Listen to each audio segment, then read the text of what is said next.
संगत जी प्यार से कहना धन निरंकार जी। साथ संगत जी कहते हैं, दीनहीन हम जीव हैं, निर्बल और कमज़ोर, रजा में तेरी रह पाए, विनय करें कर जोर। आप जी के जीवन का हर पल आनंद में व प्रभु परमात्मा के गुणगान में ही व्यतीत हो। दासी के सच्चे पातशाह के चरणों में यही अरदास है। प्रेम से भरी हुई आँखें, श्रद्धा से झुका हुआ सिर, सहयोग करते हुए हाथ, सन्मार्ग पर चलते हुए पैर और सत्य से जुड़ी हुई जीभ इस निरंकार को बहुत ही पसंद है। जैसे सतगुरु को जो भी निरंकार को पसंद है, हम वही काम करते चले जाएं और सतगुरु का हर पल शुक्राना करते चले जाएं। कहते हैं, अच्छा स्वभाव सदा के लिए सभी का प्रिय बना देता है। कितना भी किसी से दूर हो, परंतु अच्छे स्वभाव के कारण किसी न किसी पल यादों में आ ही जाते हैं।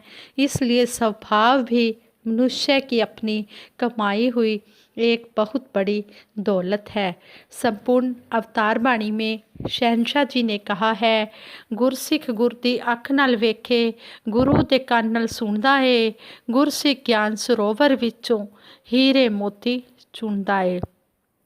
साथ संगत जी, जो भी गुरसिख गुरु की आँख से देखता है, गुरु की आँख से देखने का मतलब किसी के भी ऐब गुनाह अवगुण नहीं देखता, केवल गुण ही गुण देखता है। हमने गुण ही गुण देखने हैं, अच्छी बातों को ही ग्रहण करना है। गुरसिख ज्ञान सरोवर विचों हीरे मोती चुनदा है। ज्ञान सरोवर में से क्या चुनना है हमने? हीरे मोती चुनने हैं, हमने किसी के ऐब नहीं चुनने। जो भी बोलना है गुरु के मुखारविंद से बोलना है, जो भी सुनना है गुरु के कानों से सुनना है। ऐसा ध्यान, ऐसा विश्वास हर समय हमारा हो, हर वेले हर हाल दे अंदर जुड़े गुरु नाल तार रहे। जब हमारी गुरु के साथ तार जुड़ती है तो गुरु की भी हमारे साथ तार जुड़ जाती है। एक बार महात्मा बंटी जी अपने विचारों में बता रहे थे, किसी सत्संग भवन में सतगुरु बाबा हरदेव सिंह जी महाराज के चरणों में नमस्कार हो रही थी। आप सभी जानते हो, जब नमस्कार हो रही होती है, कुछ सेवा दल के भाई भी भाइयों की तरफ खड़े होते हैं और कुछ सेवादार बहनें भी बहनों की तरफ खड़ी होती हैं, ताकि जल्दी जल्दी सभी को नमस्कार के लिए भेजा जाए। साथ संगत जी, नमस्कार चल रही थी। कोई बाबा जी के आगे बिस्कुट ला रहा है, कोई बच्चा चॉकलेट ला रहा है, कोई बच्चा टॉफ़ी ला रहा है, कोई बाबा जी को कुछ दे रहा है, कोई कुछ दे रहा है, कोई कुछ कह रहा है। नमस्कार चलते चलते ही बाबा जी ने महात्मा बंटी जी को बुलाया और कहा, ये टॉफ़ी लो। जो तीसरे नंबर पर सेवा दल की बहन खड़ी है, ये टॉफ़ी उस बहन को देकर आओ। महात्मा बंटी जी कहते हैं, मैं बहुत ही हैरान हुआ कि बाबा जी ने टॉफ़ी उस बहन को देने के लिए कहा है। महात्मा कहते हैं, मैं टॉफ़ी देने के लिए उस बहन के पास चला गया। मैंने उस बहन को कहा, बहन जी ये लो टॉफ़ी।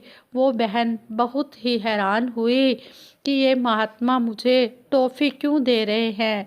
वो महात्मा उस बहन को कहने लगे, कहते हैं, बहन जी मैं तो आपको जानता नहीं हूँ, ये टॉफ़ी हजूर ने आपके लिए भेजी है, सतगुरु बाबा जी ने आपके लिए भेजी है। महात्मा कहते हैं, जब मैंने इतनी बात उस बहन को कही तो वो बहन रोने लग गई। फिर वह महात्मा कहते हैं, मैंने कहा, बाबा जी ने आपके लिए इतनी बड़ी रहमत भेजी है, आपके लिए आशीर्वाद भेजा है, बहन जी आप क्यों रो रहे हो? वो बहन कहती है, महापुरुषों जी, आप आज मेरा पहला दिन है, मैंने आज सेवा दल की यूनिफॉर्म पहली बार पहनी है और आज मैं सुबह से ही 4-5 घंटे से एक ही जगह पर खड़ी हूँ। मैंने सुबह से कुछ भी खाया नहीं है और जस्ट 2 मिनट पहले ही मैंने सच्चे पातशाह सतगुरु बाबा जी के आगे, हजूर के आगे अरदास की कि हे सच्चे पातशाह, मैंने तो सुबह से एक टॉफ़ी भी नहीं खाई। आप जी कृपा करो, मैं आप जी की सेवा करती रहूं। यह कहकर वह बहन रोने लग गई कि सतगुरु सच्चे पातशाह ने इतनी जल्दी मेरी बात सुन ली। इसका मतलब यही है कि जब हम घर बैठकर भी अरदास करते हैं तो वहाँ भी बाबा जी हमारी बात सुनते होंगे। सतगुरु होंदा अंतर्यामी, घट घट जानन हार, भूत भविष्य ते वर्तमान दे होंदी है इस अनुसार। ये सच्चा पातशाह ये हर जगह हाजिर हजूर है। हमारे जो देखने की सीमा है ये सीमित है, लेकिन सतगुरु की जो सीमा है ये असीम है। ये हर जगह देख रहा है, ये पत्ते पत्ते में है, डाली डाली में है, कोई भी जगह इससे खाली नहीं है। ये हर जगह हमारी बात सुनता है। ऐसे ही दासी एक और विचार आप जी के साथ शेयर करेगी। ये भी एक सच्ची घटना पर आधारित विचार हैं। एक बार निरंकारी कॉलोनी में सतगुरु बाबा हरदेव सिंह जी महाराज की हजूरी में सत्संग हो रहा था। तो वहाँ पर एक बहन अपने छोटे से बच्चे को लेकर आगे बैठ गई, इसलिए कि सतगुरु के दर्शन मुझे अच्छे से हो सकेंगे और मैं सत्संग भी आराम से बैठकर सुन लूँगी। थोड़ी देर के बाद उस बहन का बच्चा परेशान करने लगा। अपनी मम्मा से कहता है, अपनी मम्मी से कहता है कि मुझे पानी पीना है। वो बहन ने कहा कोई नहीं, अभी भोग पड़ जाएगा, हाँ मैं आपको पानी पिला दूँगी। लेकिन वो बच्चा जिद करने लगा, बार बार कहने लगा कि मुझे प्यास लगी है, मैंने पानी पीना है। तो उस बहन ने देखा, जो उस बहन के पास ही बहन बैठी है उसके हाथ में एक बोतल है। उस बहन ने कहा कि ज़रूर इस बोतल में पानी होगा। उस बहन ने उसको बोला कि मेरा बच्चा रो रहा है, मुझे परेशान कर रहा है, इसको प्यास लगी है और मेरे पास पानी नहीं है, लेकिन आपके पास बोतल है, इसमें पानी अवश्य होगा। वो बहन कहने लगी कि बहन जी इसमें पानी नहीं है, इसमें तो जूस है, मैं अपने हाथों से सतगुरु बाबा जी के लिए बना कर लाई हूँ। तो वो बहन कहने लगे चलो आप थोड़ा सा जूस ही दे दो, ताकि मेरा बच्चा चुप हो जाएगा और मैं आराम से बैठकर सत्संग सुन लूँगी। आगे से वो बहन कहती है नहीं, ये जूस तो मैं सतगुरु बाबा जी के लिए अपने हाथों से बना कर लाई हूँ और मैंने सतगुरु बाबा जी को ही पिलाना है। वो बहन, बच्चे वाली बहन उठकर पीछे चली गई, अपने बच्चे को बहलाने लगी, चुप कराने लगी। तो वो बैठ गई। उस बहन ने क्या किया, जब उनकी नमस्कार की बारी आई तो वो जूस वाली बहन भी लाइन में लग गई और वो बच्चे वाली बहन भी लाइन में लग गई। दोनों ही लाइन में लगी हैं और आसपास ही थी। जब वो जूस वाली बहन ने बाबा जी के आगे जूस का गिलास किया, कहने लगी लो बाबा जी, मैं आपके लिए अपने हाथों से जूस बनाकर लाई हूँ। बाबा जी ने हाथ से गिलास पीछे कर दिया। उस बहन ने फिर दोबारा किया गिलास आगे, फिर सतगुरु बाबा जी ने, हजूर ने गिलास पीछे कर दिया। फिर जब थर्ड टाइम, तीसरी बार उस बहन ने आगे किया तो बाबा जी ने धीरे से कहा कि जब मांगा तब तो दिया नहीं। तो वो बहन की आंखों में आंसू आ गए। वो बहन रोती हुई जा रही है। एक सेवादार महात्मा कहते हैं जब सतगुरु के दर्शन करके जाते हैं तो बहुत खुशी होती है। बहन जी आप क्यों रो रहे हो? आगे से वो बहन कहती है कि मुझसे बहुत बड़ी गलती हो गई है। इनके एक भगत ने मुझसे पानी मांगा था, लेकिन मेरे पास पानी नहीं था, जूस था। तो उस भगत ने कहा कि आप जूस ही दे दो, मेरे बच्चे को बहुत प्यास लगी है। लेकिन मैंने कहा कि मैं तो पहले सतगुरु बाबा जी के लिए लाई हूँ और उन्हीं को ही पिलाऊंगी।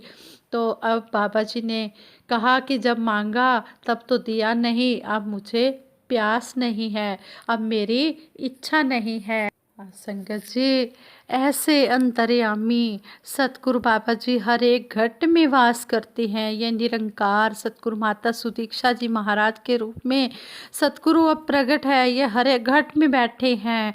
हम कभी भी ये ना सोचे कि ये जो हम घर से प्रसाद बनाकर लाए हैं, जो भी श्रद्धा भावना से लाए हैं, हमने ये सतगुरु माता जी को ही खिलाना है, तभी हमारा ये प्रसाद प्रवान होगा। नहीं, किसी भी संत महात्मा को सतगुरु माता जी का रूप समझकर वो प्रसाद दे दो, भोग लगवा दो, तो सतगुरु माता जी को प्रवान हो जाता है। हम कभी भी ऐसी बातें अपने मन में ना लाएं कि सतगुरु स्वयं भोग प्रसाद लेंगे तभी वो प्रसाद प्रवान होगा। नहीं, जैसे कहते हैं कि अगर माँ को खुश कर बच्चों को खुश कर लिया तो माँ अपने आप खुश हो जाती है। इसी तरह है, अगर हमारा गुरसिखों के साथ प्यार है, संतों महापुरुषों के साथ प्यार है, तो सतगुरु माता जी तो अपने आप ही खुश हैं। ऐसे ही एक बार सतगुरु बाबा हरदेव सिंह जी महाराज को किसी महात्मा ने कहा, कहने लगे, बाबा जी हमें आशीर्वाद दो कि आपके चरणों में हमारी तोड़ निभ जाए। सच्चे पातशाह ने कहा कि मैं तो हर एक के साथ ही निभा लेता हूँ, आप गुरसिखों के साथ निभाओ। कितनी बड़ी बात सच्चे पातशाह ने कह दी कि आप गुरसिखों के साथ निभाओ, इनके साथ प्यार रखो। हमें सतगुरु ने ये मैसेज दे दिया है कि हम सभी आपस में भाई बहन हैं, हमने मिलजुल कर प्यार से रहना है, प्यार ही प्यार बांटते चले जाना है। जैसे जब सतगुरु माता सुविंदर हरदेव जी महाराज सतगुरु रूप में प्रकट हुए, तो पहले दिन ही सतगुरु माता सुविंदर हरदेव जी महाराज ने यही कहा कि आप सभी मिलकर कसम खाएं कि हम प्यार से रहेंगे और एक दूसरे का सहयोग करेंगे और इस मिशन को प्यार के साथ, सहयोग के साथ आगे से आगे बढ़ाते चले जाएंगे। कंधे से कंधा मिलाकर हम बढ़ते चले जाएंगे, इस मिशन को बढ़ाते चले जाएंगे। आज हमारे सतगुरु माता सुदीक्षा जी महाराज भी हमें यही समझा रहे हैं कि अगर आपने कोई भी अरदास करवानी है तो अपने साथ बैठे महात्मा से अरदास करवा लो, वो आपकी पूर्ण हो जाएगी। कितनी बड़ी आशीर्वाद, कितनी बड़ी रहमत सतगुरु माता जी ने हमें दे दी है। संगत जी, कहते हैं कि सत्संग में हम इस तरह सत्संग सुने कि हमें पता भी ना हो कि हमारे दाएं बाएं आगे पीछे कौन बैठा है। इस तरह हमारा ध्यान सत्संग में होना चाहिए। हमें हमें ये भी याद होना चाहिए कि आज के विचार में हमें क्या समझाया गया है। हम सत्संग में आ रहे हैं, वचनों को सुन भी रहे हैं कानों से, दर्शन भी संतों महापुरुषों के कर रहे हैं, लेकिन उन वचनों पर हम कर्म नहीं कर रहे, उनको कर्म रूप में नहीं कमा रहे, तो कोई फ़ायदा होने वाला नहीं है। फ़ायदा तभी होगा जब हम उस उपदेश को सुनकर उस पर अमल कमाएं। ये नहीं कि हम बातें करते रहे, हमने सुन लिया और सुना लिया। नहीं, हमने ऐसा नहीं, सुनना भी है, सुनाना भी है, लेकिन उस पर अमल भी कमाना है। जैसे संपूर्ण अवतार बाणी में शहंशाह जी ने कहा है, होरा नू ता मत्तां देवे अपना घर वसावे ना, ऐ बेतुके मूरख बंदे जन्म जन्म दुख पांदे ने, कहे अवतार ऐन ने आगू नरकां दे विच जाते ने। हाँ संगत जी, शहंशाह जी ने हमें समझा दिया है, जो बात हम औरों को कहने चले हैं, पहले हम उस पर खुद अमल कमाएं, फिर औरों को करने के लिए प्रेरणा दें। संगत जी, सतगुरु माता जी ने ये नहीं कहा कि हमने सत्य का प्रचार नहीं करना, हमने आवाज़ नहीं देनी सत्य की, नहीं देनी है, लेकिन पहले हमने उस पर खुद अमल कमाना है, ताकि किसी को ये बात ना कहनी पड़े कि आप खुद तो ये काम करते नहीं और हमें करने के लिए कह रहे हो। ऐसे ही एक बार परम ममतामयी निरंकारी राजमाता जी ने एक सेवा दल की बहन को किसी महापुरुष के घर में भेजा, क्योंकि उनके घर में लड़ाई झगड़ा रहता था, सास बहू की लड़ाई रहती थी। तो उन्होंने भेजा कि आप उनके घर में जाओ और उनको समझा कर आओ। जब वो बहन समझाने के लिए गई तो आगे से वो बहन कहती है, पहले आप अपने घर का सुधार तो कर लो, हमें समझाने के लिए आए हो। जब वो बहन ने जाकर ये बात राजमाता जी से कही तो राजमाता जी कहते हैं कि पहले खुद कर्म करो, फिर औरों को करने के लिए कहो। पहले हमने अपना सुधार करना है, अपने परिवार का सुधार करना है, फिर औरों को हमने ये प्रेरणा देनी है कि सबने मिलकर प्यार से रहना है। कहते भी हैं, ये स्वर्ग हो मेरे घर में भी ऐसी रहमत कर माता। सच्चे पातशाह, ये जो बातें हम बोल रहे हैं, ये बातें हम अपने घर में अप्लाई करके हम अपने घर को स्वर्ग बनाएं और अपना जीवन भी महकाएं, और फिर हम दूसरों को भी प्रेरणा देकर दूसरों को जीवन को भी महकाने की कोशिश करें। कहते हैं कि जन्म और मरण के बीच का जो समय होता है, अगर हमने वो सेवा सिमरन सत्संग में लगा लिया है, अच्छे कामों में लगा लिया है, दूसरों की सहायता करने में लगा लिया है, दूसरों के दुख दर्द में काम आने में लगा लिया है, तो कहते हैं फिर मुक्ति का हकदार वो इंसान बन जाता है। ऐसा दासी खुद नहीं कह रहे, ये सतगुरु बाबा हरदेव सिंह जी महाराज ने संपूर्ण हरदेव बाणी द्वारा हमें समझाया है। जन्म मरण के बीच का जो समय है, अगर वो भक्ति से जी रहा है, भक्ति कर रहा है, अच्छे कर्म कर रहा है, तो वह अवश्य ही मुक्ति का हकदार बनेगा। इन बातों को हम मानते चले जाएं, अपना जीवन स्वर्ग बनाते चले जाएं, खुशहाल बनाते चले जाएं। सच्चे पातशाह के चरणों में यही अरदास है, ये सतगुरु माता जी सारे सुख दुनिया दे पादो साडी झोली विच, फिर भी मिलाई रखना संतां दी टोली विच।